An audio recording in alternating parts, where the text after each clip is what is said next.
In diesem Video möchte ich dir zeigen, worauf du bei deiner Kleidung und der Arbeit mit technischen Hilfsmitteln achten musst.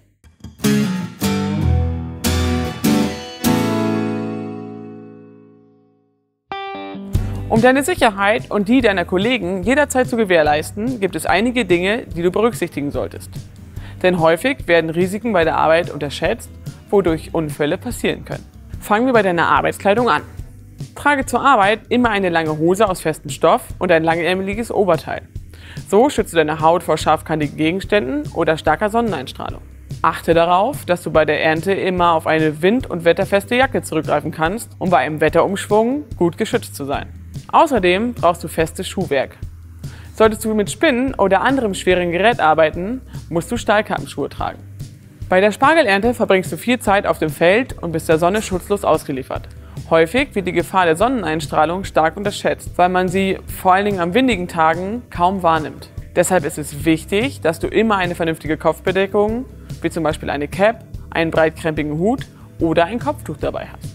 So schützt du dich vor einem Sonnenstich und reduzierst dein Hautkrebsrisiko. Wenn du mit Arbeitsgeräten wie zum Beispiel einer Spinne arbeitest, ist ein zusätzlicher Sonnenschutz sinnvoll. Sollte das nicht machbar sein, solltest du dir in den Pausen auf jeden Fall einen schattigen Platz suchen. Der letzte Teil deiner Arbeitsmontur sind Arbeitshandschuhe. Sie sind wichtig, weil du in der Erde mit scharfkantigen Werkzeugen arbeitest. Ein weiterer wichtiger Punkt der Arbeitssicherheit ist der richtige Umgang mit technischen Hilfsmitteln wie Treckern, Spinnen oder anderen Landmaschinen. Bediene ein technisches Gerät auf dem Betrieb nie, wenn du vorher nicht umfassend unterwiesen wurdest. Das Gleiche gilt für das Führen von Landmaschinen. Hier solltest du dich vorher immer informieren, ob deine Fahrerlaubnis das Führen des Fahrzeugs überhaupt erlaubt. Zu guter Letzt solltest du kontrollieren, ob ihr am Feld definitiv einen vollständigen Verbandskasten dabei habt, um bei Unfällen schnell handeln zu können. Die nötigen Informationen dazu findest du auf der Homepage der Berufsgenossenschaft oder bei deinem Arbeitgeber.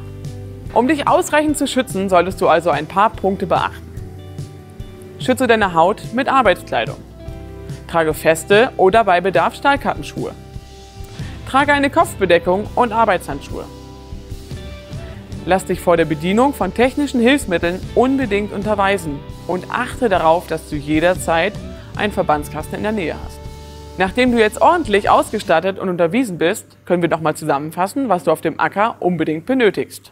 Ein Wasserkanister sowohl zum Trinken als auch zum Händewaschen, Verpflegung, Papierhandtücher, Seife und Desinfektionsmittel, wetterfeste Kleidung, Handschuhe und eine Kopfbedeckung, ein Erste-Hilfe-Kit und natürlich dein Material, also Spargelmesser, Kelle, Körbe und Kisten.